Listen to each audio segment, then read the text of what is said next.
Awa, je ne sais pas où elle est dans la salle,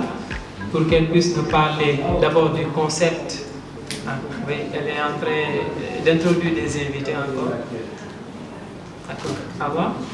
Voilà, pour qu'elle vous parle d'abord du concept de After Work avant d'appeler ses partenaires, pour ensuite nous laisser la parole, présenter nos invités qui sont là, qui vont vous présenter des sujets sur le grand thème, parce que chacun ici est spécialiste dans un domaine bien donné. Donc il y a un théologien, c'est-à-dire qu'il va nous parler de théos,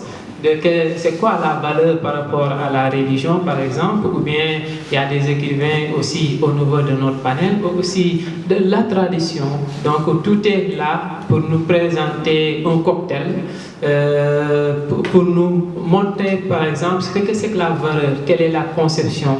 Est-ce qu'on a une conception subjective de la valeur ou bien une conception objective de la valeur? Est-ce que toutes les sociétés aujourd'hui partagent la même approche par rapport à la définition au concept de la valeur? Donc avant d'entrer dans le thème général et aussi dans les sous-thèmes, nous allons introduire la directrice, Mme Awa Diagne Thiong, pour qu'elle présente le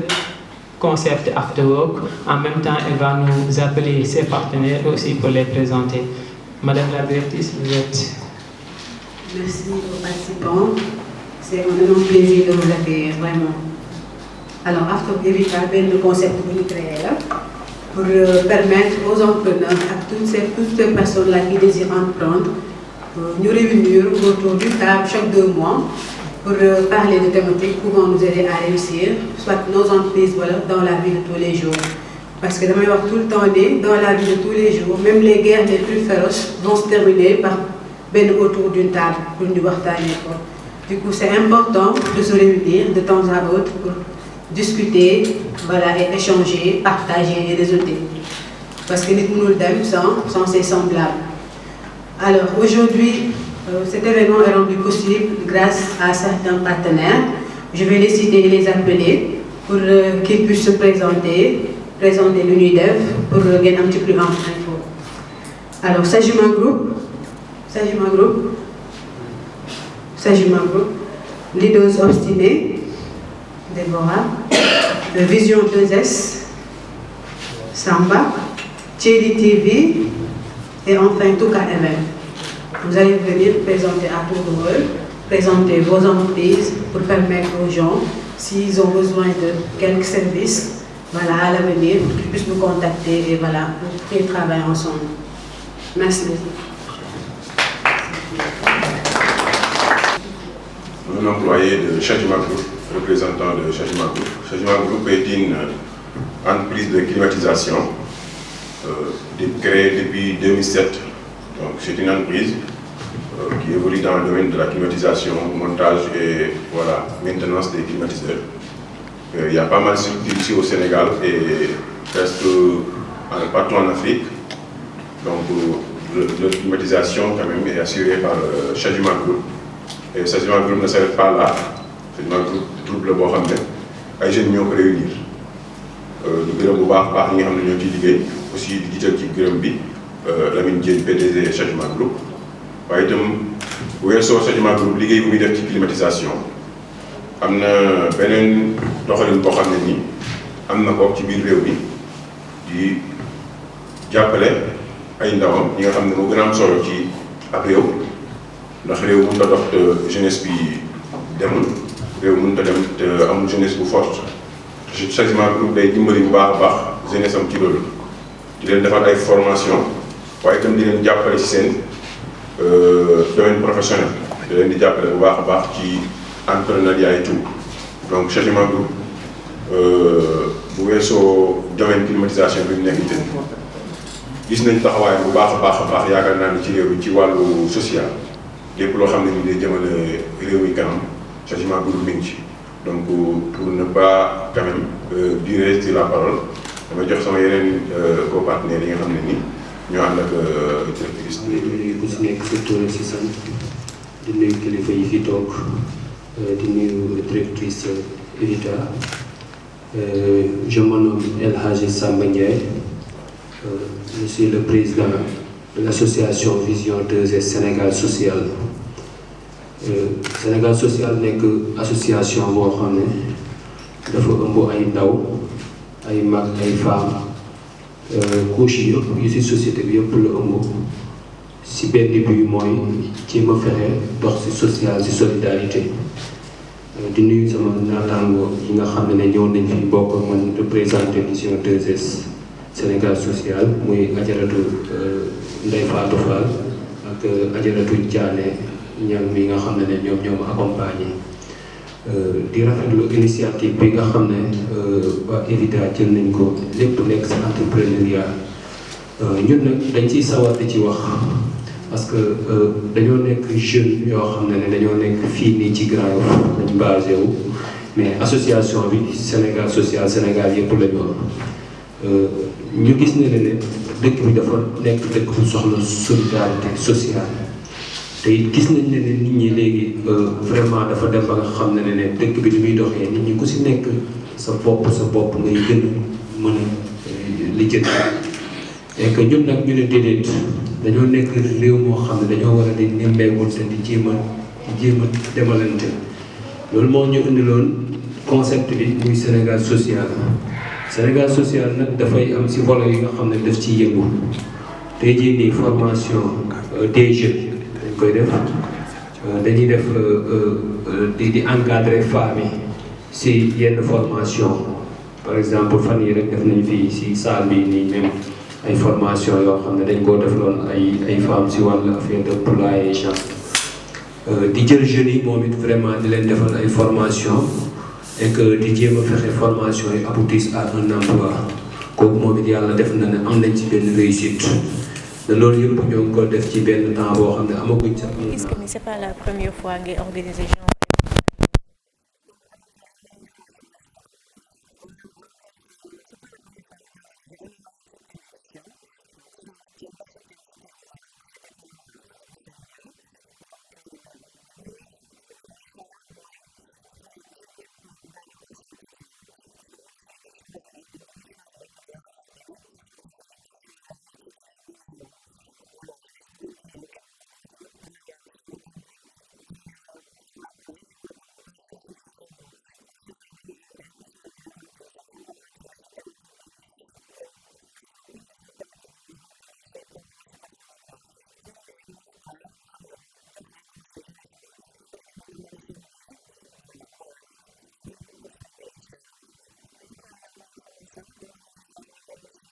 Qui s'appelle l'insoutenable légèreté de l'être humain.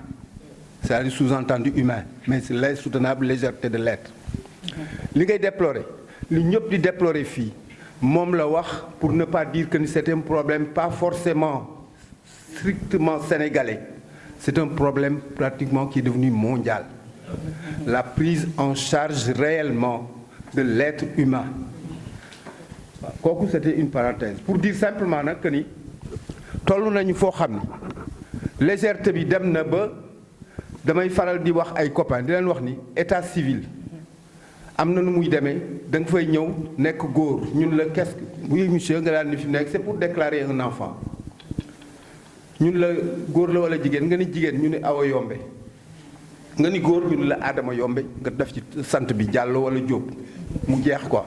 pour dire simplement que ni il y a un désarmement moral et à la limite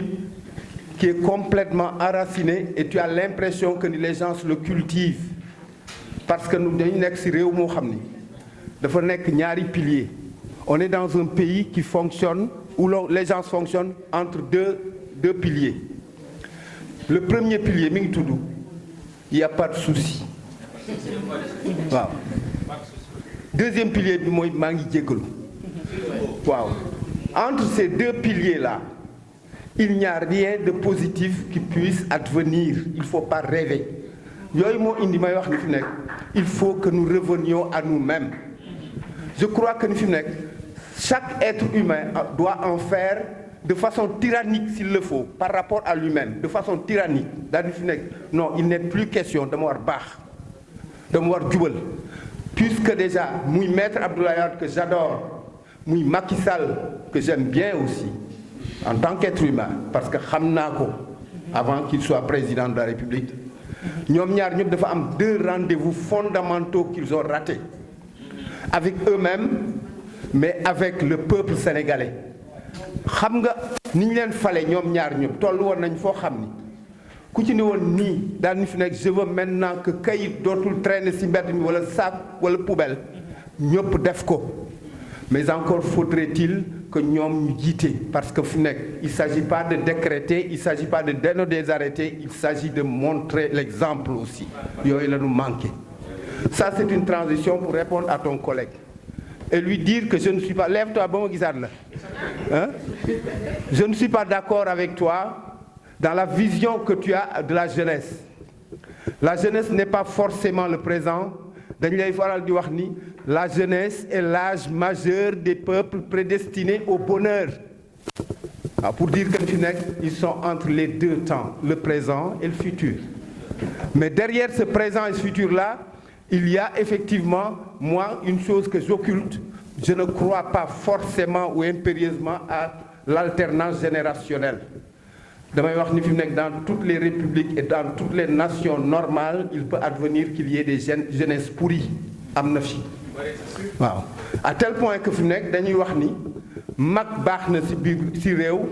mag dina toog xale taxaw mag gis loo xam ni xale gisu ko pour dire simplement que ni fi mu nekk il y a impérieusement entre ces 3 entités là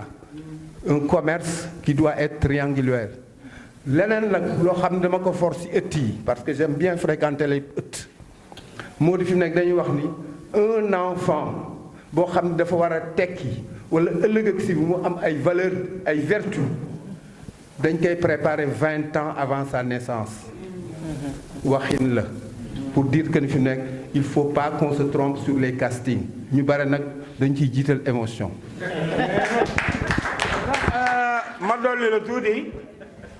boo gisee Moussa bi muy dem ci ndox mi yàlla ne ko boo demee ca Firawna nga jox ko cër lépp looy wax ci moom rek xam naa ne maa ko def ci moom waaye cër bi ngay jox mooy tax ëllëg boo gouverner ñu déggal la kon mag cerveau la. léegi dama la wax genn kàddu dama ne la yéen dafa tuuti gis nga ko nii. bu lay ngente sax boo indiwul yéen ñu def la crayon pastel pour nga représenter nation bi waaye boo indee nag sikkim kenn du la ngente kon le temps est le meilleur juge kon nit buy jëf ba raw la mënuloo wax ba dab ko mag ñi nag danoo jëfoon moo tax yàlla waxoon Moussa boo demee yemal ci genn kàddu mooy yaqulu li naasi husnan na kàddu bi rafet bo da ngay dee ëllëg te bàmmeel bu bees yére yu bees loo ko fekk yaa ko fa def waaye nag bu dul woon yaakaar ñàkk day gën a metti yal na nu yàlla dollu si mu nekk sa domaine tamit wax rek nga mën force en tout cas ça me fait plaisir sincèrement parce que surtout sama papa mu doon wax je sentais quelque chose en moi qui sortait et que je ne pouvais pas comprendre man parce que des fois quand tu es dans une dynamique nga nekk si benn yoon et que mag di wax viser la bu fekkee amuloo yëg rek comme li Oustaz wax en fait mooy comme kii julli te julli bi amul effet ci moom et mu nekk loo xam ne ni man tout le temps dama koy wax ci sama intervention quand je fais des formations dinaa présenter wu après dama leen di wax ni gis ne ñun tey li ñu sonal ba tax mënuñu avancer mooy crise te crise yooyu yëpp dama koy tënk ne ñun crise leadership lañu am tey li tax politicien bu toogee télé du wax lu nit ñi mën a dégg lu tax tey nit leader d'opinion bu toogee tey télé wala mu toog ci benn public tey dina wax loo xam ne ni dañ ko ciy ñàkkal fa wala dañ ko ciy xarab loolu yëpp tey da nga koy boo ko dajalee c'est-à-dire que leadership la lay yóbbu pour man leadership nekkul kese bi ñuy jàngale ci école bi pour man même si biir néegu sëy am na man lu may wax man leadership conjugal famille bi am na lu may wax leadership familial donc tant que ñu ngi am souci yoon noonu rek pour ñu avancer problème la et yu mel nii dafa baax tey day tax ñun ñoo xam ne nii dañ nekk ci yoon di dem dinañu dimbali te dina tax ñu mën a xam carrément tey fa la ñuy taxawee nu ñuy waxee nu ñuy doxalee te day dugg tey ci entreprise li fay xew tey entreprise yu bëri lu tax tey duñu fête seen premier anniversaire mooy bu ñu créé benn tey balaa dëwoon ci heure bi nii mu daanu parce que yu mel nii la ndax tey bu amul valeur mënoo respecter rendez-vous valeur boo ko amul mënoo joxe sa accord pour contrat bu ngeen signé nga respecté ko valeur bu fekkee amuloo ko des fois damay gis yu ma metti da ngay ñëw benn sphère mais nit ki da nga bëgg da nga jël say millions da nga investir bëgg am xaalis bëgg créer dara bëgg def lu florissant te tey da ngay xool chaque jour que jëfee dinañ dégg marque yu mag yu mel ni Dior dinañ dégg marque yu mag yu mel ni Louis Vuitton mais est-ce que ñu ngi bàyyi xel que ni amul benn marque sénégalaise bu mën a concurrence ak ñoom actuellement te ñun manque de valeur dañuy yóbbu ba si tayal day gis ko bëgg créer entreprise jël turu sëriñam yëpp tuddee ko yokk si fashion xaw ma ndax yéen a ngi bàyyi xel loolu xool leen boutique yi nekk ci Dakar bi yëpp donc da lay wan ne que ni carrément pour man valeur bu ñu ko ñàkkee dañu mujjee sax ñàkk fayda ba ci lépp nag da ngay xool comparaison bi lan la xoolal Chine sama papa wax na ko léegi nii États-Unis pourtant duñu ay jullit de mais la moo tax ñu raw ñu bu doon dëkk jàng alxuraan moo koy développé mais duñu egg fii nii romb nañ ci bu yàgg donc c'était juste pour contribuer et magnifier concept bi et c'est quelque chose xam ne nii dafa war di continuer dafa war di continuer li ma rëccu rek mooy yi ma fekkul édition yi passé bu fekkee am na mais autant que ma koy mën dinaa ñëw di assister pour la petite présentation c'est Mbemba Diallo et je suis entrepreneur coach formateur en entrepreneuriat aussi responsable d'un programme d'accompagnement et responsable d'un programme d'accompagnement et aussi comme il l'a dit membre de UGF qui est une unité de jeunes entrepreneurs d'Afrique et benn affaire tam bu ma neex mooy mu fekk ay images yoo xam ne nii dama leen xàmmee te li Pape sama Pape wax rek mooy tey ay nit yu bokk jëmukaay ay nit yu bokk vision tout le temps dañuy rencontré wu jéen maa ngi ko xam daaw benn colloque bu ñu demoon fële Lompul maa ngi doog gisaat depuis daaw Berger High Tech daj bokkoon nañ benn groupe WhatsApp pour benn match de gala bu ñëw football mais mujj ñu ñëwul moo tax mujj ñoo gisante waay mooy match kii madame de Taxami dégg naa turam sincèrement et gis naa la muy def parce que man je suis toujours en ligne et je pense même Lamine Diallo war nga koo xam on travaille ensemble sur beaucoup de choses et wax na ma say wax du bëri donc mu nekk loo xam ne nii. Et récemment j'ai publié mon tout premier roman qui s'appelle Mektoub. Donc Mektoub qui signifie le destin. Donc c'est un roman qui est inspiré un peu de mon vécu. Peut-être que certains de vous auront l'occasion de le lire. Et jeudi dernier j'ai donné une interview à la RTS avec monsieur Alioune Ndiaye. Donc l'émission passera demain, dimanche. L'émission c'est le dimanche soir. Alioune Ndiaye. Monsieur Alioune Ndiaye, voilà. Donc l'émission passera demain à 21h sur la RTS. Donc ceux qui auront le temps pourront regarder l'émission, peut-être en savoir un peu plus sur le livre, de quoi je parle dans le livre. Et c'est un plaisir pour moi d'être là aujourd'hui, de répondre à l'invitation de Awa. Ça fait bientôt 3 ans qu'on se connaît et j'ai déjà eu à participer à quelques-uns de ces after-work et c'est toujours un plaisir d'être là, de rencontrer du monde. Voilà. Je suis la présidente de l'association des femmes médecins du Sénégal. Merci Awa de m'avoir invitée. J'ai vu sur son profil qu'elle a posté ça il y a un moment. J'ai dit ça, c'est une très bonne idée. Lii mooy Ali Kalej bi. On a un vrai problème de crise des valeurs. Et ce sujet m'a interpellée, donc quand elle m'a invitée, j'ai pris sur moi pour venir. D'abord waxtaan bés ak sama benn enseignant ñenn ñi xam nañ ko professeur Moustapha Sow mag la léegi Amadou Moustapha Sow mu nekkoon Abbas Sow Tafa Sow ñun pas Tafa Sow lañ koy wooye parce que mu ngi fi ba tey mais jàmbat di naan xale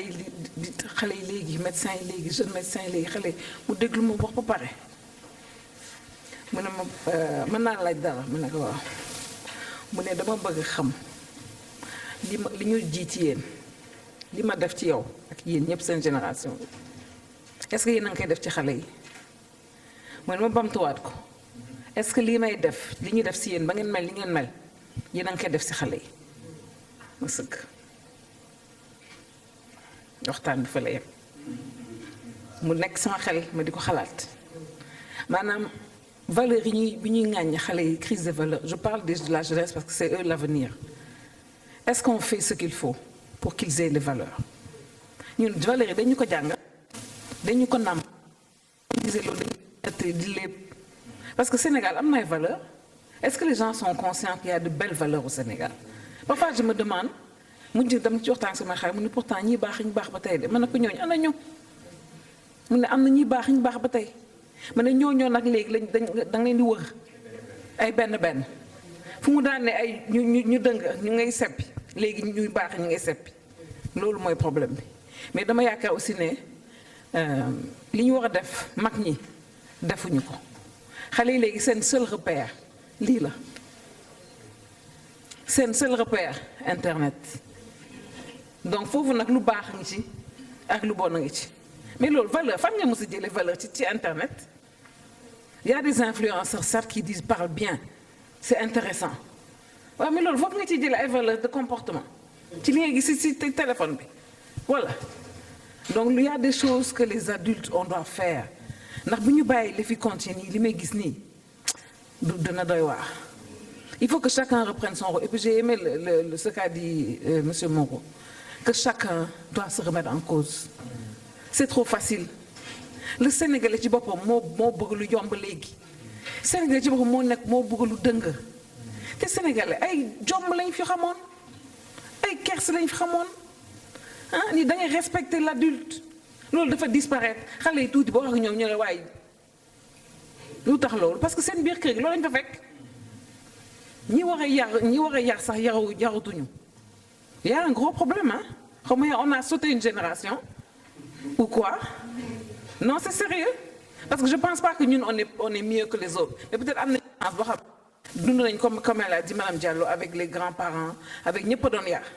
waaye léegi rombal ci xale ci koñ bi ba nga wax ko dara juumal maa romb benn xale une petite anecdote ñu teg jàllu suuf sama wetu kër xale bi yëg man nag moo ko man na ko 12 ans peut-être yow boo defee nii bu yàggi suuf si rek si tali bi kenn mënul jaar xale bi dafa ma xool ci bët yéegaat ci kaw wàccaat ma ne non xale bi déggul ma wax man na ko dama ne boo defee lii suuf si nangam am ko ma romb ne madame bàyyi loxo bi kii bu yàgg dana loxo lu dana xare man tourné waat bi ceeg dem dugaat mais loolu abandon la mais jàppe mais loolu bu doon démb doon dem kat ana sa yaay ma jiital ko ba ci kër yaayam wax ko li mu def waaye soo fa demee yaay ji tàccu ma c'est ça qu'on a perdu kenn yaratul valeur fa nga koy am dañ la dañ koy yar diine day yar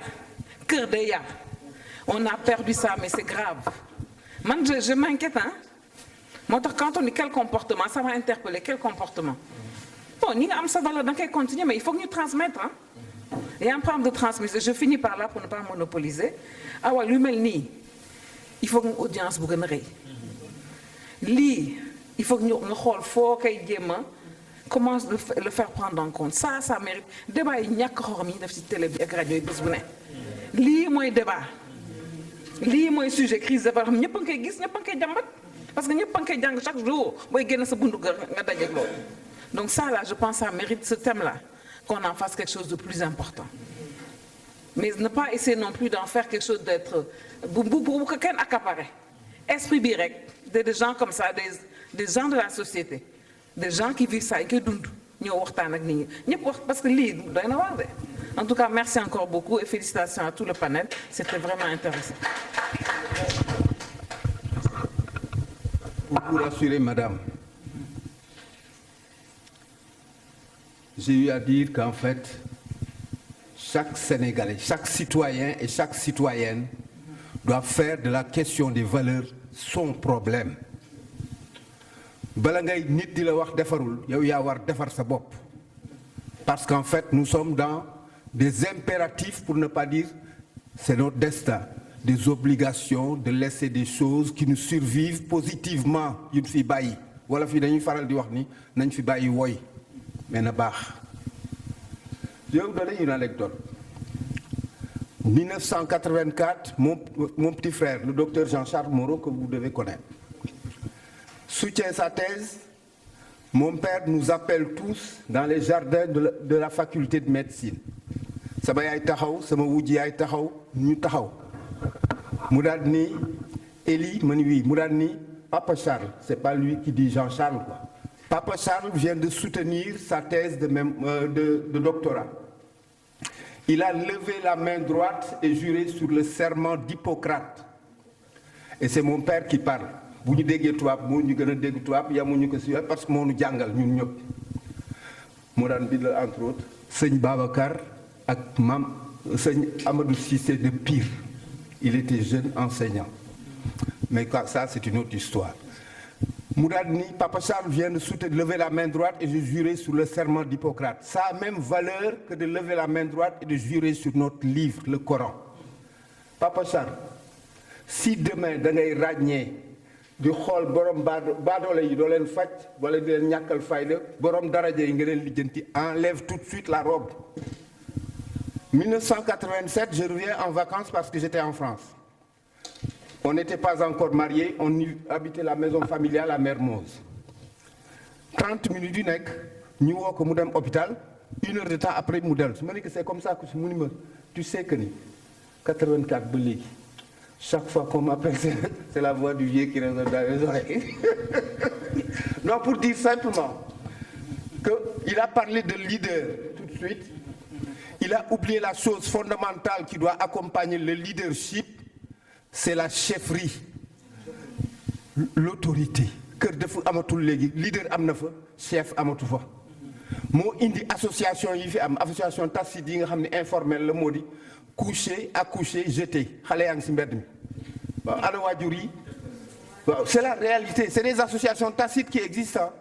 On ne voit les parents que quand il y a des problèmes dans la rue oto mbëkk na xale wala yu demee parents yi ñëw taxaw mel na dañuy soucier xale yi li jëntiwuñu leen. Pour dire simplement que c'est tout le monde qui doit revenir à soi.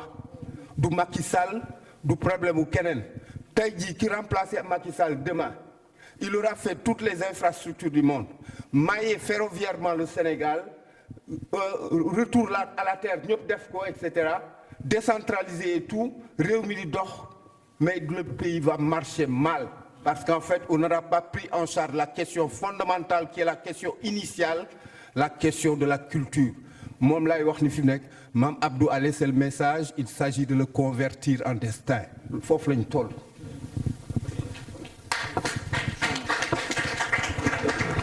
Remercier Awa donc ci invitation bi. Moi aussi c'est la deuxième fois. Donc ba may soga ñew ci panélistes yi la bokkoon. Donc maa ngi partagé woon table bi ak tonton Eli Charles. Donc comme d'habitude la pertinence est toujours au rendez-vous. Donc machallah yalla nako yalla lafal cat donc guddal ay fanam bayiko fi mu ñuy jangal lu bari bari parce que ben cadre bu ndaw bu mu wax rek mën nañ ci jangé lu bari waaw di nuyu sama ex xawma ex collègue la lay woy xawma lu lay woy parce que dama jégg jé rek daw bayila fofu mais ma ngi lay sétane machallah xam xam bi sel na donc ñu ngi ci jangé lu bari des fois ma tal télé gis la damay tok parce que pédagogie bi nga am c'est pas donné à n'importe qui parce que quel que soit niveau bi nga am di nga gis sa bopp ci xam-xam bi ngay joxe quoi franchement waaw 10 minutes non moom sama xarit la di nuyu madame Diallo aussi donc c'est la première fois ma gis ko et contribution bi am na solo trop pour dire que le débat est très équilibré donc ñun bu ñu waxee dañoo waane rek moo tax ñuy wax mais li fi jot a xuus ak sotteeku ci xam-xam machallah bari na trop donc crise bi ça interpelle tout le monde comme ni ngeen wax ñu ñëpp dañoo tiit waaw tiit nañ trop parce que ñi war a wax sax léegi dañoo ragal a wax parce que génération bu bees bi violent bi nga xamante ni que ça soit verbalement que ça soit physiquement benn jour dama mës a toog ak benn kilifa ma ne ko man wax laay bàyyi parce que man comprendre tuma léegi soo waxee sa xalaat kese ñu saaga sa askan gépp te saaga bi ci internet bi la koy defee sosal la jiñ la lu ne pare pour yàq la juste pour des positions yi nga xamante ni amul benn njëriñ par exemple position politique wala position yi nga xamante ni ci confrérie la et cetera ñu wax la loo xamante ni bu fekkee da nga mel ni man nga am ay doom doo bëgg say doom dat ci ñu lay saaga seen papa da ngay mujjee retouré mu ne ma soo ragalee ñu ŋàññ la doo musa waxul am njëriñ parce que loolu ci jaamu yàlla la bokk depuis boobu laa ne mais il a raison faut que ñu xeex ci crise boobu noonu parce que mu ngi atteindre niveau bi nga xamante ne c'est le paroxysme Sénégal cin buy baxee bépp boor la li des kubéer bi ne teel explosé tuuti moo ci des te lu mel nii dañ ko war a vulgariser c'est-à-dire teg ko sur la place publique wax ak nit ñi boroom xam-xam yi ñi expérimenté toog wax ak ndaw ñi parce que ndaw ñi li leen dal du leen dul dañoo réer ba ci tey programme scolaire bi boo xoolee ay temps dañ doon jàng IC instruction civique éducation morale yooyu yëpp dañ ko doon jàng mais léegi boo xoolee programme xale yi loolu amatu ci ñun ñi nga xamante ni ba ñuy juddoo yàggul suñ doon football suñu maître suñu rombaan dañuy daw sango ji jël suñu cahier leçon réviser parce que xam nañ ne suba 8h yow yaay def division bi opération bi gën a compliqué bu lay interroger danaan les 4 gaillards nañ taxaw ne xaar da lay dóor ba ngay bëgg a dee léegi amatul loolu léegi doomu jàmbur ngay xool bu ko neexul mu dem boole la papa ji ñëw ak police c'est-à-dire il faut que ñu interroger wu sur en fait c'est quoi les causes yi ñun xam nañ ko faut pas ñu ragal ne lii moo waral parce que xam nga dafa gaaw c'est motul 25 ans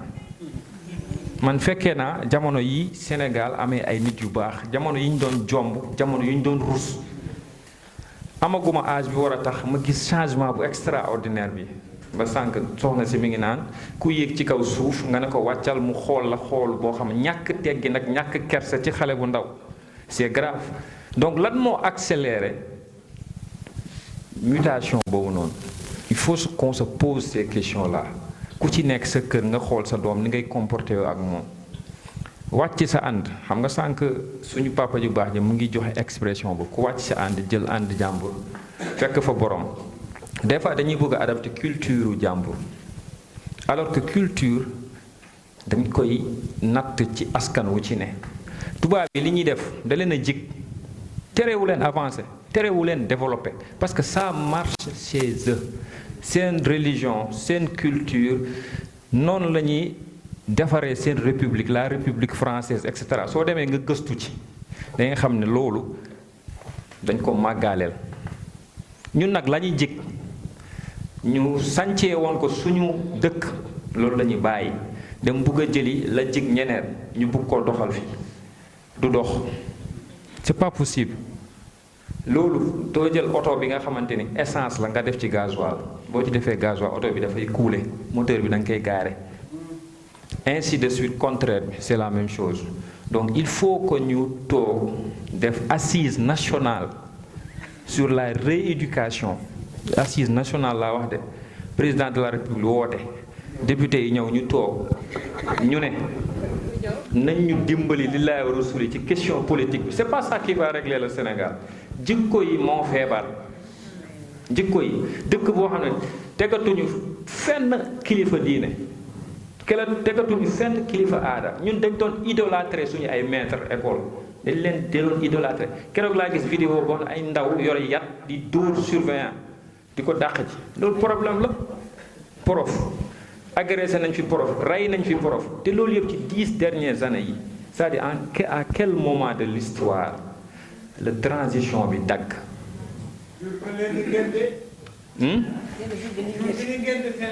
waaw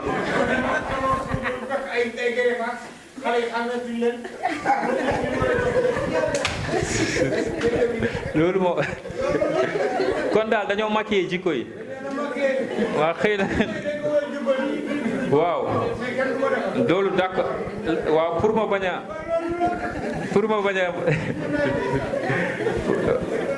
waaw man fàtte naa présenté wu sax donc maa ngi tudd Abdoulaye Ly donc nekk ingénieur informaticien di def ay chronique ci xarale yu bees yi souvent nag dañuy jiiñ xarale yu bees yi changement bi waaw je suis d'accord dañ naan internet mais internet il faut savoir que c'est juste un outil tey su ma koy méngale damay wax ne paaka nga dem jëndi paaka teg ko ci sa table kër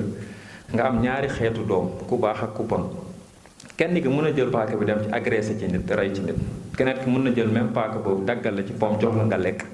donc paaka bi du moom mooy problème bi gis nga boo demee Norvège seen mbedd yi nu mu setee nit ñi nu ñu correcté nit ñuy dawale seen internet noonu la mel doo fa dugg gis kuy saaga ndey sa mag sa kilifa et cetera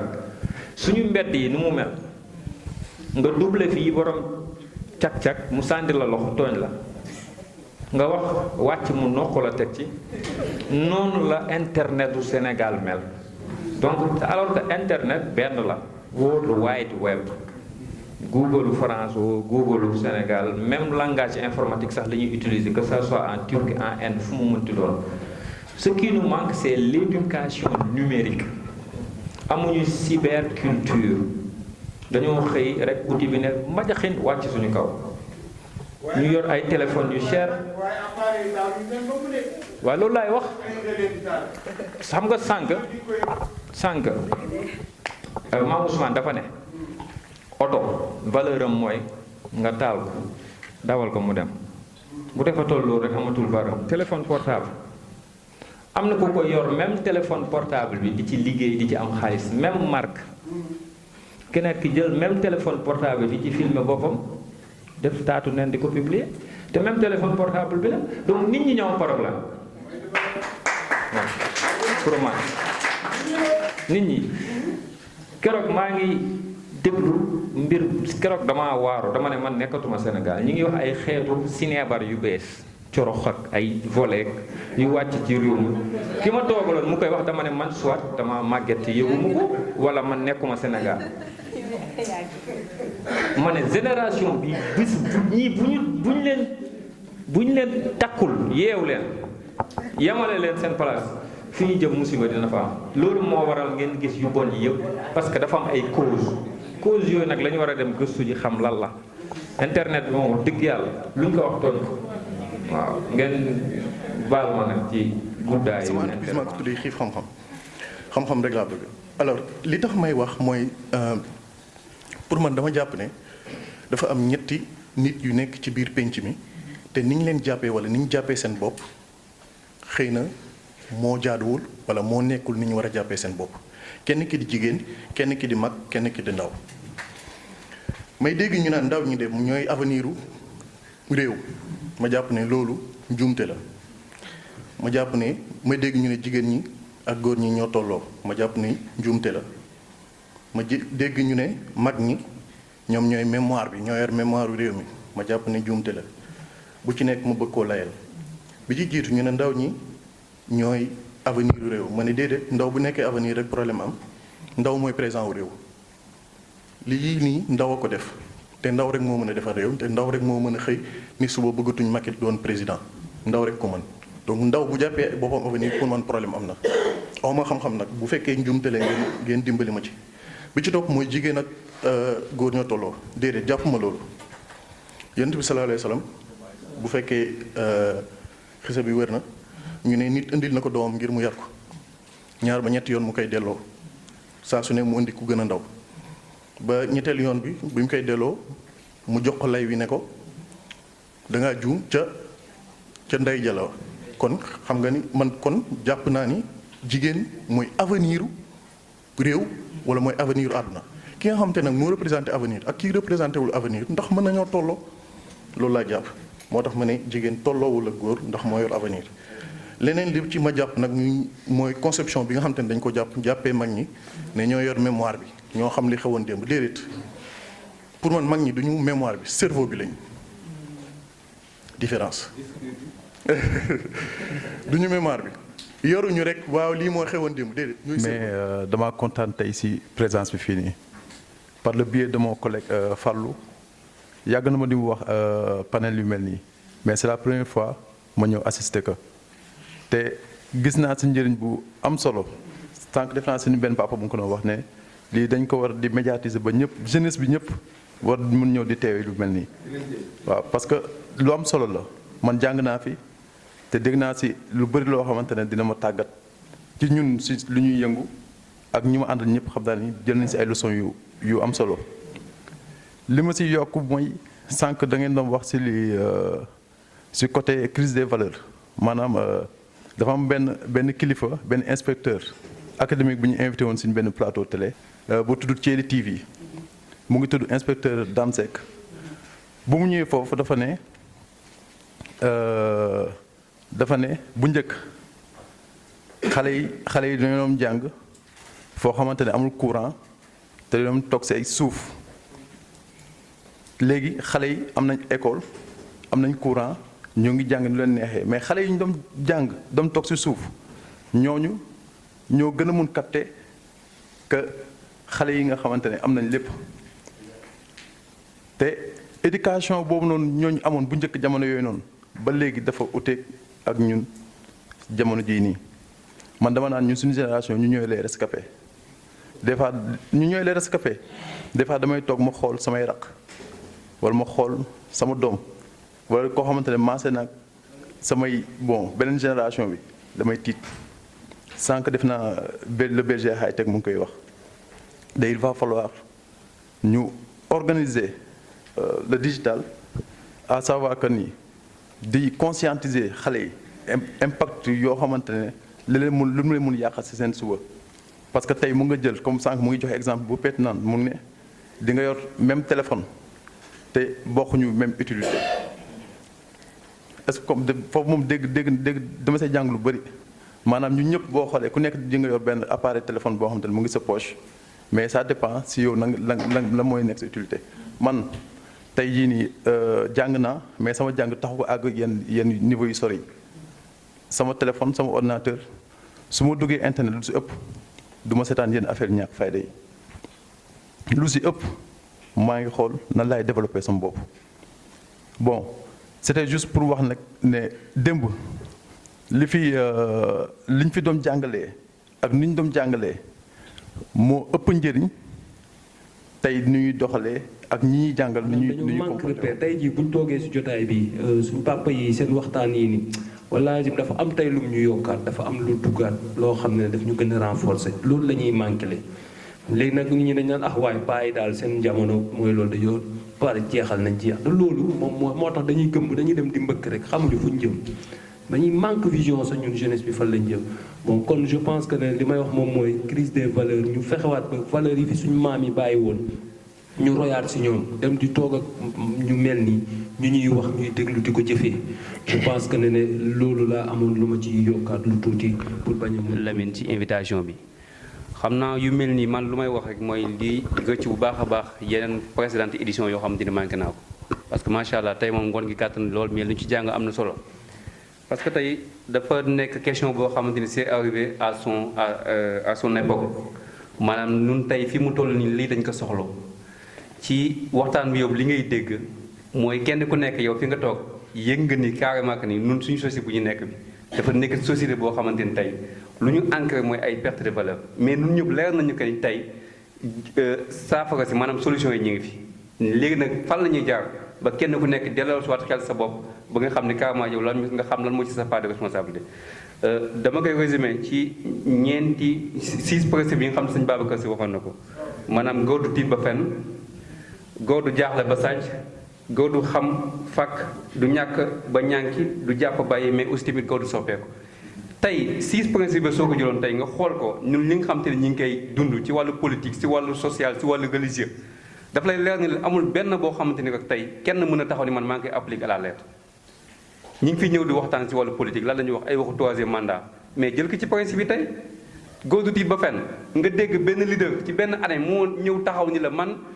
d'accord mu ci principe bi nit mën na ci présenter waat 3e mandat ci même année mu taxaw ni la d'accord naa ne mën na présenter waat parce que juste parce que def nañ ko ministre loolu tey am na loo xam te ne tey ça se pose problème posé wu na beneen bu ñun la góor du jaaxle ba sàcc xoolal tey li nga xam te ne wax nañ fi ay rapport de Cour des comptes yu mel noonu góor du xam fakk ansey nitu démb góor du ñàkk ba ñànki ñaata nit ñoo fi dugg ci ay tentation sëñ Pape Malick Sy rabla taala doon wax ni ñett yi du mës a jóge ci société muy prostitution pauvreté ak corruption ligne la ku pauvre dina nangu dugg ci corruption dina nangu dugg ci li nga xam ne moom prostitution donc yooyu noonu du mës a jóge ci société jàpp di bàyyi ansey nitu démb tey ñan nga nekkal suba incha allah ñan nga nekkalaat loolu dafa nekk loo xam ne dafa jar a bàyyi xel góor du soppeeku tey yaa ngi fii suba yaa ngi fële on parle de phénomène de transhumance donc encore une fois sëñ Touba dafa doon wax ne ñetti génération ku ko am xamal ni carrément que ni yow xam nga fa ngay teg tànk mi ni koo gis mu mat la mag jàppee ko comme waajur koo gis nga mat ko mag yow jàppee ko amal yërmande ci moom mais aussi képp koo xam ne gis nga yow ak moom ngeen bokk génération jàppee ko comme sa bopp ñett yooyu soo ko amee di nga appliqué doo mas a jaaxle ci société malheureusement nag ñun tey suñu société gis nga tey soo demee France lan la ñuy wax la République française Sénégal lan la ñuy wax la République du Sénégal pourquoi différence bi donc cela veut dire que ñun suñu wàllu bopp ñun dañuy xam ne que ñun la République du Sénégal bi ñuy wax bi par contre France di wax la République sénégalaise France moom mi ngi inspiré ci ay valeurs am mais ñun ñu di Sénégal ñun inspiré ci suñu ay valeurs donc ñun problème bu ñu am mooy homo sénégalensis maanaam ban Sénégalais la ñu bëgg man mi di jàng tey même su fekkee jàng naa alxuraan même su fekkee jàngal nañ ma bi ma nekkee base ba bu may nekk université def département de philosophie def jàng management gestion des ressources humaines administration des entreprises ba tey may jàng journalisme amul benn œuvre boo xam ne jàngal nañu ma ko tey ku ko bind ko fii la dëkk wala ci Sénégal lañ ko inspiré donc ça pose problème donc fondement yi il faut ñu xoolaat ko base bi il faut ñu xoolaat ko maa ngi mën a poser problème maa ngi jéggul di rafetlu jotaay bi di remercier sama jigéen ju baax bi mi Awa mi ma invité pour une seconde fois. Je m'appelle Mohamed Fall. Je suis un travailleur social de formation. Je ne suis pas intellectuel, encore moins guide spirituel. Mais je suis ouvrier de l'être humain. Et la transition a été belle quand il parle de la responsabilité des parents face aux enfants. J'ai failli ne pas venir parce que je dormais après le repas et le thème m'est venu à l'esprit. On parle de la crise des valeurs. Et moi, j'ai en charge 125 enfants qui ont perdu la tutelle parentale, 87 jeunes dont nous accompagnons pour l'autonomisation. Je me suis levé parce que je me suis dit, je ne peux pas dormir. Cette crise des valeurs m'interpelle en tant qu'apprenti sociologue, en tant qu'ouvrier de l'être humain, pour venir en discuter avec vous. Qu'il faut dîner wax nañu, qu'il faut aada yi, l'écrivain qu'il est, un homme averti, qui a connu pas mal d'époques, nous a alertés. Nous avons des enfants qui ont perdu la tutelle parentale et cette crise des valeurs me semble être normale. Forcément, il faut qu'il y ait crise. Depuis la conception jusqu'à la mort, nous ne faisons que traverser des crises.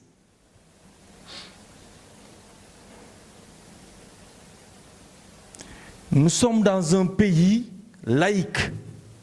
Tantôt, il parlait de la Chine comme modèle d'éducation. Qui ñom japp nañ ni ñom sen valeur bop doy na len ñi jël sen langue jël sen lepp. Il a parlé, il a dit la révolution de Mao. Mais ñun fan lañu nek ñun. Un pays à plus de 90% de musulmans, à la limite presque 100% de croyants. Presque.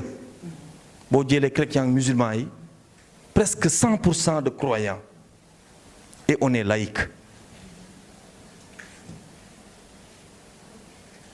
Si l'Allah ñu wara yaré sin dom ban référentiel charia nekku fi té dañoo gëm yalla. Je suis pas guide spirituel mais déglu naa bis benn vidéo bu ma rencontré un arabe qui semble croire que les Sénégalais n'étaient pas en mesure de décrypter les écrits de Cheikh Ahmadou Bamba parce qu'il écrit dans la profondeur parce que boobu ñëwaguloon Sénégal. Mais et quand il est arrivé, il comprend, il reconnaît que les Sénégalais ne parlent pas arabe comme langue courante. Mais croyance bu nekk ci ñun nekku ci ñenn ñi nekk ci pays arabe yi. Loolu jommal na ko. Pratique bu nekk ci ñun jommal na ko à ce niveau. Loolu mooy suñu chance. Ñun pays laïque, plus de 90% des musulmans, et on n'a pas la charia pour nous orienter. Mais crise moom faut mu am. La plus grande interrogation que je me pose au Sénégal, on veut le développement et on a peur des crises. Est-ce développement rime avec les valeurs dont nous souhaitons avoir chez nous? Je m'en vais illustrer cela avec les enfants que j'ai au niveau de mon lieu de travail qui est SOS Village d'enfants. Dans l'éducation de ces enfants, on ne tape pas. Un gros mot, c'est ton poste que tu vas perdre. Do dor xalé do ko saga boko fatlié fumu jogé amana dinañ la dakh. Je suis le point focal protection. Parce qu'on a mis en place ce qu'on appelle la sauvegarde, la politique de sauvegarde, qui interdit toute forme de violence à ses enfants. Mais ñan ñoo leen yor foofu sunu yaay yi dafa am lu ñu leen éduquer dafa am valeur yu ñu am te li ñu leen andil ça ne colle pas. Il y a problème. Et le problème c'est quoi? L'enfant se retrouve à être délaissé doublement. Parce que quelque part, quand l'État du Sénégal retrouve en cet enfant quelqu'un qui a perdu la tutelle parentale, soit papa moo gaañu wala yaaya moo gaañu wala papa dafa nekk dans des conditions boo xamante ne mënu ko jël en charge mu andi ko SOS sevrage premier foofu la mu ñëw foofu yaay bu ko war a yor ñi koy dicté nu mu koy war a yoree mu daal di rasu parce que jàpp na ne su ko dóoree mun na ñàkk emploi am. L'enfant est perdu 2 fois. Quelle valeur va-t-il embrasser? Parce que pour man valeur ci éducation rek la war a mën a jaar. Il l'a dit tantôt, on enseigne mais on n'éduque pas. Nous avons un problème, c'est que il l'a dit, il parlait tantôt de Niki, le bon Dieu a transcendé toutes les époques. Et que nous devons quand même nous actualiser, pour parler en termes numériques. Actualiser. Mise à jour. Actualisation, c'est quoi? Les parents SOS à qui on a dit que dorénavant, ne tapez pas. Parce qu'on a vu dans d'autres cieux, la violence physique a causé beaucoup de dommages auprès de ces enfants qui sont vulnérables.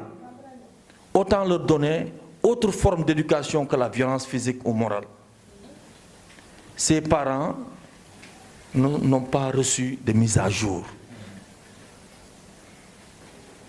Quand on reçoit d'autres valeurs nouvelles, telles que l'Internet et tout ce qui va avec, si on ne fait pas de mise à jour, nous n'y dépassé. Et pourtant, on veut le développement. En fin de compte, je me demande, qu'est-ce que nous voulons nous-mêmes? On veut développer notre pays, on veut être ouvert au monde et on ne veut pas s'adapter. Qu'est-ce que SOS fait? On met en place d'autres formes d'éducation basée sur la non-violence. Et lolu, quelqu'un l'a dit, ay transition là. Te transition bala ngay dem ci benen phase bi, il faut mu am crise.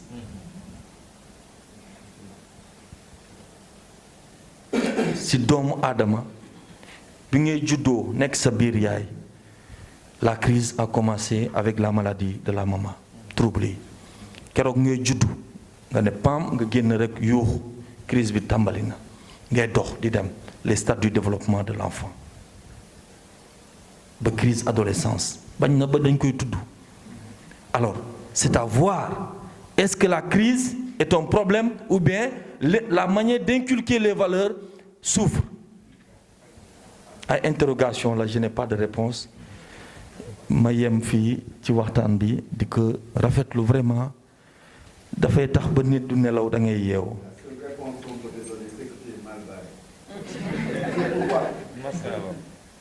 SOS est dans les curricula de l'école française. C'est pas pour rien que je dis que malgré la modernité ou avec la modernité, moi je suis de ceux-là qui croient que dans le début, on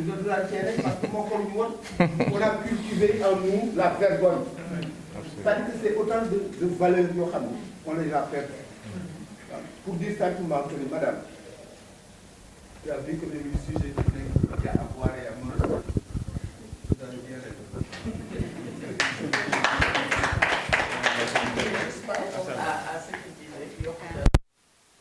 C'est surtout par rapport à tout ça qui se passe. Ce que M. Moreau a dit, c'est vrai. C'est-à-dire c'est un système social qui fait qu'il y a des références. Le référentiel est un référentiel européen qui fait que vous êtes dans ce système, sa propre identité. Ça va être difficile pour ces femmes-là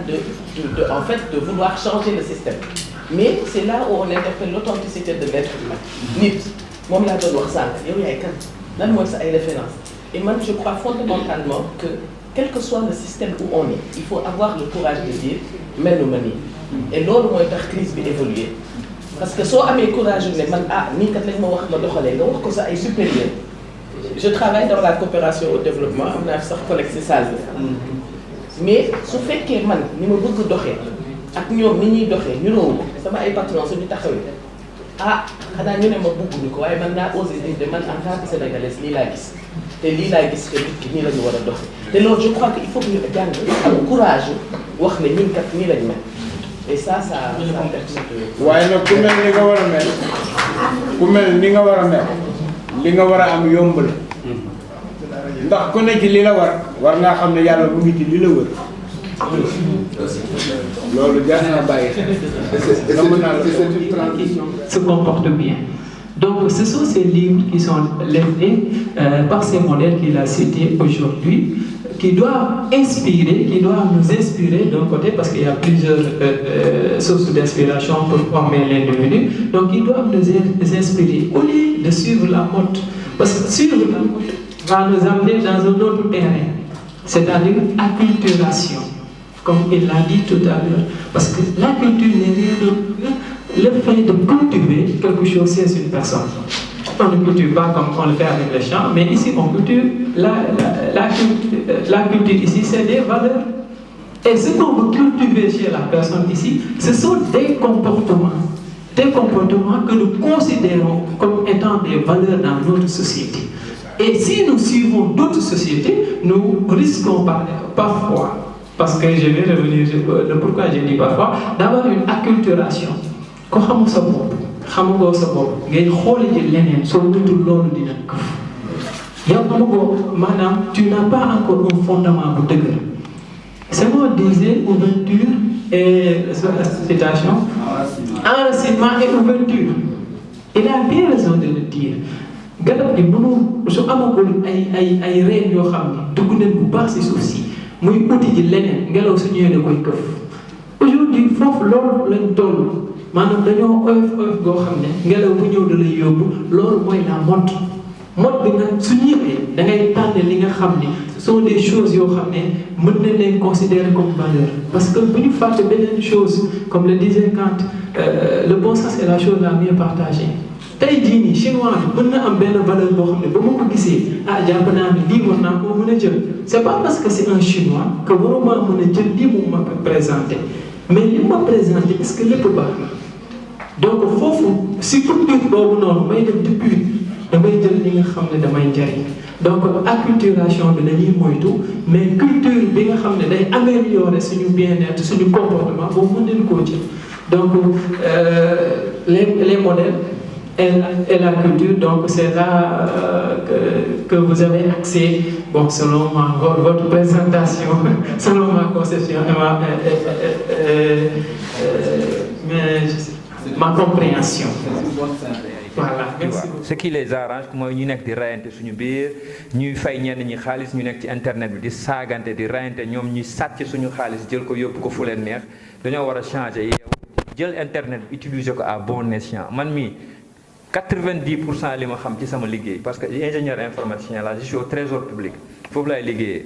lu ma xam lu may def ci internet bi ci internet laa ko xamee tooguma yàlla wàccee ko ci sama bopp bi loolu existé wul amul nit da ngay gëstu pour xam donc dañoo war a di ko jël di gëstu pour xam on a des intelligences artificielles lu bees ay ChatGPT et cetera ay doomu aadama ñoo ko créé comme ñun donc war ñoo nang nekk comme li soxna si wax des utilisateurs passifs consommateurs passifs même c'est-à-dire on s'en fout de comment ça fonctionne ce qui nous intéresse c'est juste d'utiliser la chose donc nañuy xoolaat parce que xam-xam léegi c'est tellement démocratisé que l'ignorance devient un choix donc ne soyons pas des ignorants. Wolof dafay faral di wax ne mag daan naa bàyyi sa réew bu ñu ko dee wax mag ñu mel ni yéen a tax nga xam ni kàddu bu ngeen yëkkati rek day jëriñ ndaw di nuyu sama àttango yi nga xam ne ñoom laaj bokkal jotaay bi di ñi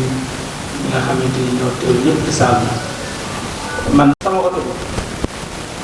war a nekk jikkoom mooy nga taal ko mu daw kon bu dawatul rek nekkatul oto mën nga ko tuddee leneen espace lay jël wala mu créer accident wala dara sama lal bi lii jikkoom mooy su ma génnee dem ñëw naa ko bu fekkaat mais su ma génnoon mu génn si mbedd mi di wax ni ma xanaa moom bu boobaa lal boobu moom nañ koy taal ci saa si kon lépp looy mën a jëflante rek dafa tegu ci jikkoom bi tax ñu bind ko nga mën a jëflante ko dinaa leen si jox benn misaal dafa am kenn ku yor seko bi ñu yoree seko bi yar ko ci kër yi te ku ne xam na ni jikko seko war ta nekk nettali loo ko yar ci loo xam wax mu ni ko teg ko foo xam ne da ko daal locataire yi lépp loo gis si kër gi rek wax ma mu luyee benn waaye benn néeg 20 000 francs bu weer bi dee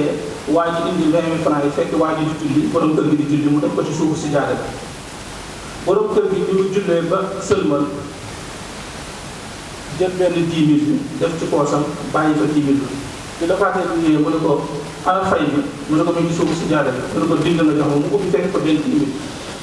mu ne ko 20 000 laa fi def mu ne ko déedéet 10 000 nga fi def naka lañ commencé di coow noonu ba coow li nar a bëri seko bi daal ne locataire bi naa mu ne ko coow caajal poosu paa bi xoolal poosu paa bi poosu côté gauche locataire bi xool poosu paa bi fekk fi benn 10 000 mu génne ko da ko yow te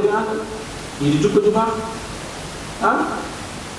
léegi man bàyyi naa sa ndax man du ma luyee borom du ma dëkk jikkoom baaxul bi ñuy dem seko bi dafa gannaaw mu naa mu ne ko waxaale ko ci paa bi maanaam mu bàyyi ci kër gi loo xam ne bu jënd ba dem waaye ñëw ne paa bi seko bi ñaata ko koy jaayee mu ne ko noo jaayee moom laay rey rek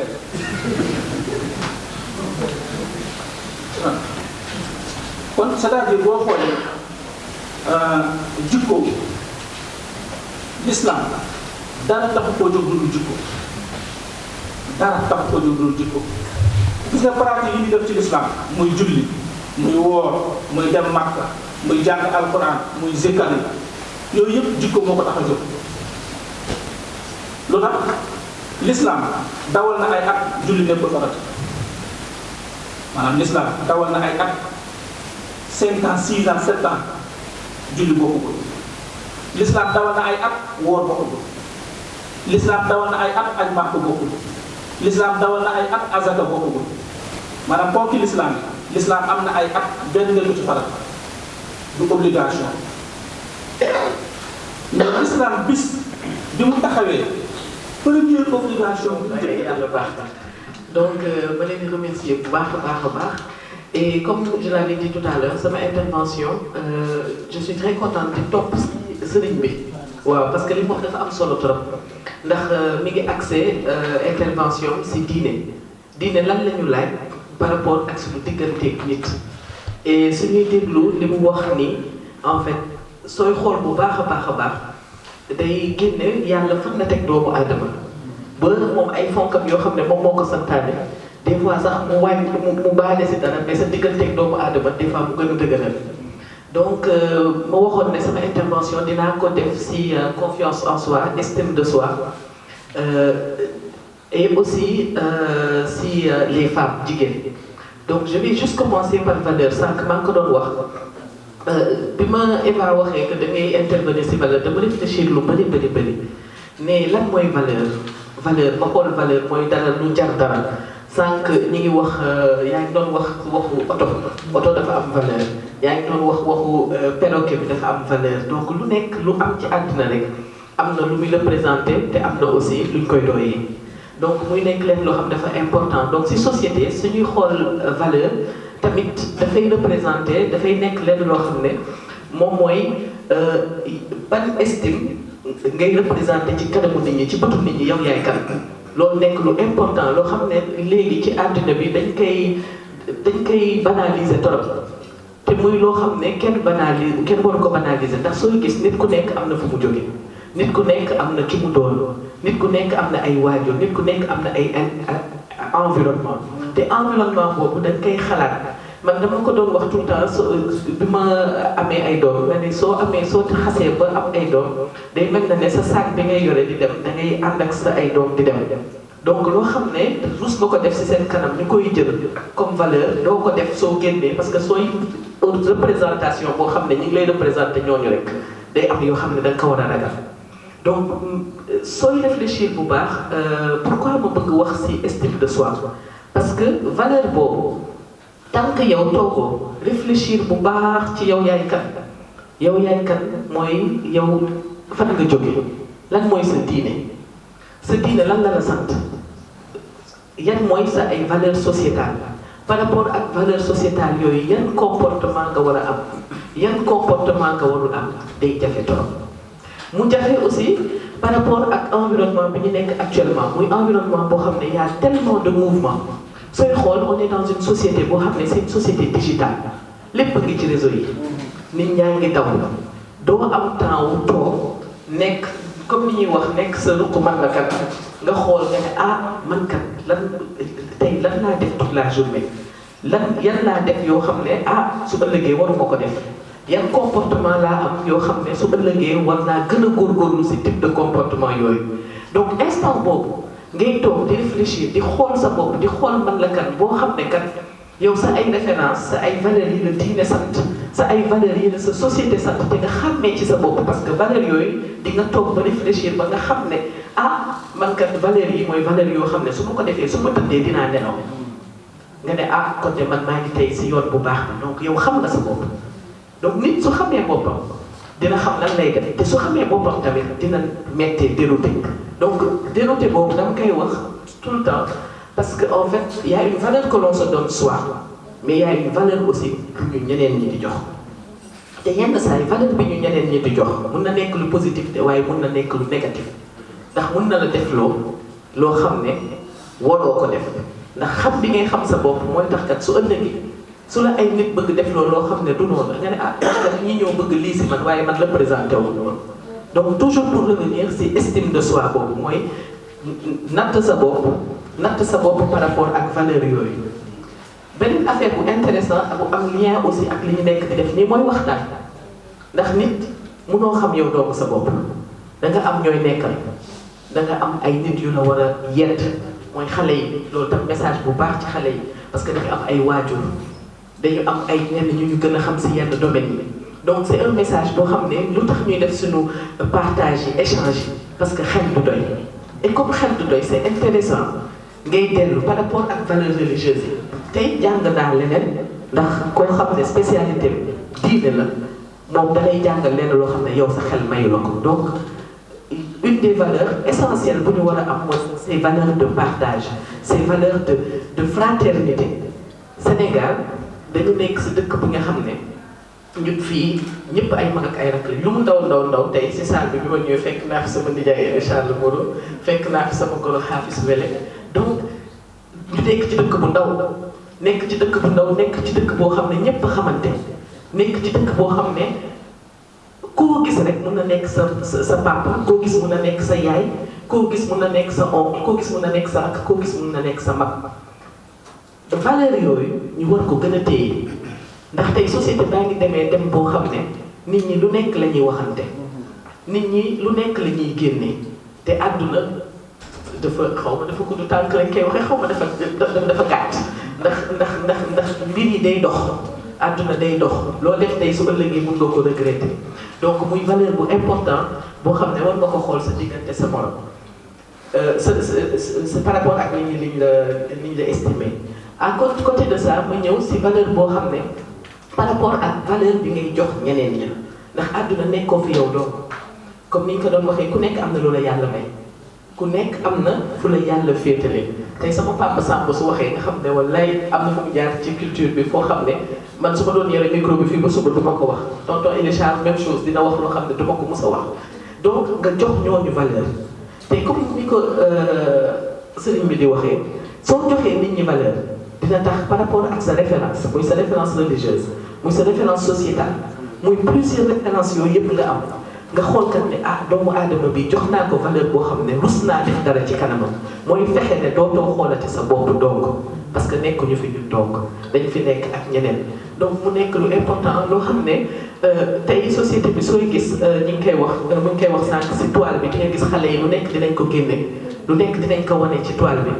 mais suñu doon fàttaliku xam ne nekkuñu fi ñoom doom ak li ñuy def impacté ko la nit su xasee ba génn xasee ba bokk fenn xase ba bokk Sénégal sax moomatoo sa bopp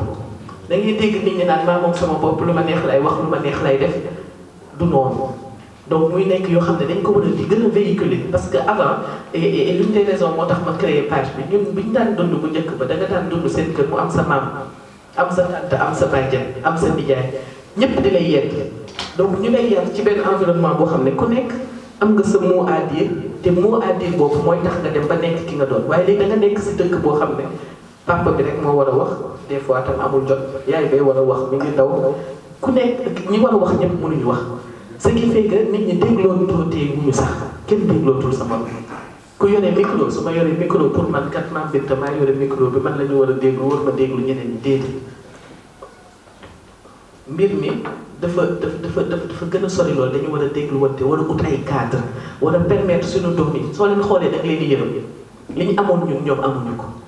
nan la ñuy def ba Sénégal renouer ak valeur yooyu tey sooy gis ñuy wax ay agression sooy gis ñuy wax ay violence sooy gis ñuy wax bëri loolu du suñu Sénégal ñun xamuñu loolu te day mel na ne dañuy dem ba commencé ko accepter bëgg Sénégal ne ah c'est normal nii la mel ñun xamuñu loolu xamuñu agressivité xamuñu defante lu bon xamuñu waxante lu bon sutura la ñu xam ak jàmm et donc c'est des aspects yoo xam ne chaque fois dañ ma naan waa sa affaire positivité ak empathie yi pour lan la mel leen ku nekk ak sa choix ñenn ñi dañu choisir ñaxtu man dama choisir jàmm c'est un choix et choix boobu dañ koy war di véhiculer comme ñeneen ñi ni ñu amee choix di dox di ñaxtu yow nga am tamit opportunité di dox jàmm di def lu baax donc loolu dem ci bëggoon revenir bu baax et aussi revenir sur l'identification en fait de ses propres valeurs dafa important parce que nit tant que identifié woo sa ay propres valeurs nga ne man kat sama ay valeurs yi laa bëgg transmettre sama ay enfants valeurs yi laa bëgg di dundee ak nit ñi tout autour de moi tant que identifié woo ko ba mu leer la doo mu nekk ak nit ñi et tant que yow xamoo yow yaay kan moo tax da ngay xeeb doomu aadama et tant que yow yaa ngi xeeb doomu aadama des fois lu bëri dañuy gis ay nit am yenn violence man des fois dama naan c'est parce que en fait nit ñi ñoom ci seen bopp ñoo am benn mal-être bi nekk ci moom ci ñoom mooy tax donc empathie bi su ma koy wax empathie chaque fois ma ne empathie du sympathie c'est-à-dire empathie mooy da ngay jéem a nekk place nit ki pour comprendre ko sympathie mooy da ngay sympathiser ak nit ki lu muy dund nga dund ko déedéet empathie mooy dañu war a nekk place nit ki jéem a comprendre lu tax muy réagir nii mooy yërmande suñ koy wax tamit yërmande boobu ngay am ci nit ñi di interroger wu di questionner dama jógee ci benn formation certification coaching pour mun di gunge ay nit ci seen parcours boo xam ne da ngay bi may wax ci benn affaire bu intéressant ñu ne ma nit du yow ni ngay def rek moom ngay war a imposer ñeneen ñi par rapport à tes valeurs c'est pas ce que non sa conception de ta vie si yenn aspect parce que y a des aspects yoo xam ne des fois man dama ci bëgg dugg discuter ki ma doon formé ne ma waaw lu tax bëggoo ci dugg ma ne ko non parce que lii man leneen mu ne ma non nit da nga war a permettre sa bopp di dugg si sujet yëpp di questionner di xam sooy questionner di xam day yokk sa yërmande te day yokk aussi sa possibilité nga mun gunge nit ñi ñu dem si kanam donc man loolu rek laa ci amoon lu ma ci doon dolli si sama participation di remercier bu baax soxna Evita et voilà di xaar question incha allah. La vertu, maître mot de mon orthographe, allergique aux idées qui contrastent avec l'ataraxie, l'authentique m'interpelle pour être le malade de la jalousie. J'ouvre ma crâne non pas pour avoir des fans, mais pour plutôt redonner de l'énergie aux fleurs qui fanent. Je me positionne tel que le parolier d'un sans-parole. Ma langue, dague tranchante pour l'expression des ras-le-bol. Max Art, l'exposant des tares présent pour mener l'inconscience en tôle slam. li nga soxla ngir fàggandiku wuti ko ca teel soo bëggee mucc tepp seet ko fépp moom xam-xam mi tax nga xam ni ñuy sàkkee ngalam mi tax xel mi di xalam bu lépp ne mes moom mooy des duniyaa ñi fi am tuur daa fekk dañ ko fes kon ñoo dellu ci ñoom maam te taataan ndax ki la jiitu la gën a xam delloo waat batt bi ca ndaala ndax lu jiw a jeexal jugu fa àdduna sa mbaxoo ba tax sam xel jaxasoo mag amatul cëram ndaw xamatul waree fam ku am xel sellu war a waaru ci ndawu tey valeur lanu rey ba noppi di mooy jéggaani seeni wareef ak seeni aada di roy bay dàq làq ak àq fàq sax ci dàq fi amatuñ si ñun yaakaar ndax danoo ndërmeelu si lu safaanu ngir dollar danoo raaf lépp luy taar li lee tax kenn gisatul si ñun ak ñàmbaar ndax waaree wuñu lu dul mbon ak saay-saay gu taar may laaj ndax ñun ñooy yaakaar gi ñu war a xaar ku bañ sànni li nga moom gis ni ku wàcc sa ànd boo dem fekk fa boroom je ne me reconnais plus mes vrais semblables capables coupables des jeunes qui se décarcassent sur plus de futilité que d'utilité des jeunes qui veulent être plus stylés qu'éduqués des jeunes qui pensent que c'est le style du jaïtar qui peut faire de des stars stars attention car l'accoutrement seulement ne fait pas la star être une star c'est d'abord dans l'esprit songer à bosser à relever les défis c'est mieux que de rester les bras croisés et de toujours être au profit ndax ku bàyyi tayel ak ñàkk jom moom la li nga gis ameel ak tekki off la kon sama ndaw réew xippil say gët te xool xamal ni yow yaa tax ñu bàyyi fi yi tool bay si sa dem ci ak xel te xool ngir mu jural la ëllëg njariñ ak naataange gu neex lool jëmbat nañ ci yow li lay dooleel amal ngor sàmmal sa moomeel ku ñuy xaar dafa am na mu war a mel farlul maytul ma liy jaxase sa xel ndax noonu ak seytaane ngi taxaw temm di la fexeel nanu bennoo doon akuk say boole xol yeeg xalaat yi génne fi lépp luy ay li lay tax fu nu gis ak tàkk-tàkk mën ko fay sama ndaw sama am yow yaay xalam gi mën a indi am utal xam-xam ngir mën ñoo indil am ci diggante mar ak marché fi njorloo li suuf sedde na nga daw ca ba ngay habitant car l'avenir appartient à ceux qui se lèvent tôt creusons et cherchons une solution pour remédier aux maux matons nos défauts et rehaussons le niveau faisons du bien en ne craignant de faire des erreurs celui qui n'a jamais commis d'erreur n'a jamais tenté de devenir vainqueur. Salam alaikum.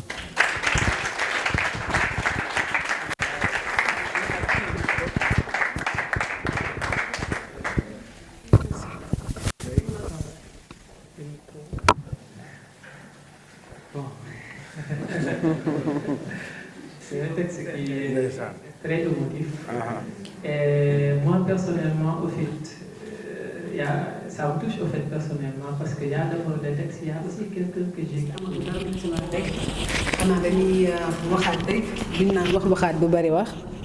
En tout cas, content nañ trop si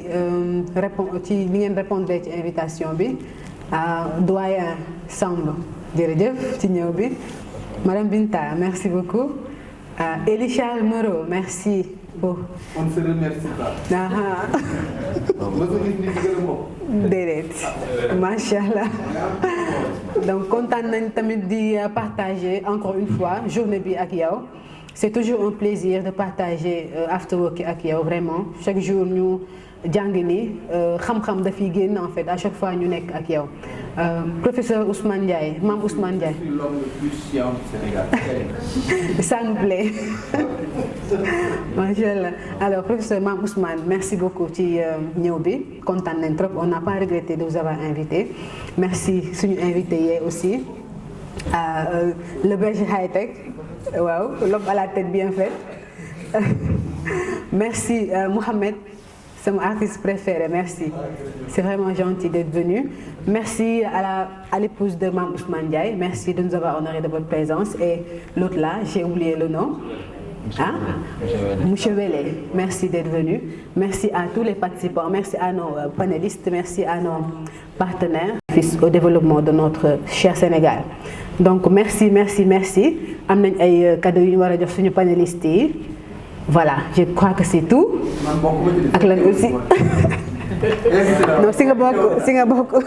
Je dirais tout juste un mot à son endroit et que je l'encourage de tout mon cœur parce que man dama nekk koo xam ne j'aime le Sénégal. J'adore la jeunesse de mon pays. Et j'ai l'habitude de raconter benn histoire bi may ñibbi si et l'autre me marqué. Bi jóge Canada di ñëw y avait à côté de moi benn Canadien bon comme ñoom dañ leen di wax ne que ñoom ñoo ñu gën ñu màggaale idée boobu mu xool ma ne ma da ngay dem vacances ma ne ko damay ñibbi affaire bi xam naa daf ko def ay rey muy reetaan mu paree ma ne ko lay rey mu ne ma maa ngi soog a gis africain bu ñëw ba Canada ne day ñibbi ma ne ko kaay ma jox la raison yi tax may ñibbi ma ne ko sama dëkk da ngay am 12 mois sur 12 le soleil fii 8 mois doo gis naaj beneen bi yàlla chaleur humaine qui me manque sama dëkk da ngay dugg kër BG xaay teg mu tegal la ceebu jën nga lekk ba suur jox la ataaya jox la fruit te doo fay dara te fii tout se paye. beneen chose bi mooy nos terres sont fertiles alors que nekk naa fi gisuma luy tool te ñun tool kese lañu. beneen chose bi mën ne ko lu ñu neex la ñuy lekk chaque jour ak plat bu la neex te fii chaque semaine nga dem World Market uti lekk ñëw togg ci une semaine dugal ceebu jën ngay lekk pendant une semaine bi ci topp nga togg leneen. ma ne ko ñeent yooyu moo tax ma bëgg fi bàyyi sa dëkk dellu sama dëkk te su ma gisee yii nii sama xol daf siy sedd damay réponse ngeen may jox par rapport ak waajur ji ma loo mais li ma mujjee wax nag daf ma ne kon yéen da ngeen toog ci or ba pare di yalwaan donc loolu daf ma xaw a choqué ba nga xam ne damay fexe ba toog ci or boobu di yalwaan mu nañ te capital humain bi moo ko mën a dindi moom mu mën a répondre ci loolu. Donc je félicite encore Madame Awa Diong si initiative bi et je vais lui dire ben mot. Moi je serai toujours derrière toi, pas pour t'empêcher de faire demi-tour, pas pour t'empêcher pour te pousser à aller de l'avant, mais pour t'empêcher de faire demi-tour. Je vous remercie. Merci beaucoup Bernard. Dañu fàtte aussi remercier suñu modérateur. Il a quitté loin Saint-Louis pour venir ici. Voilà.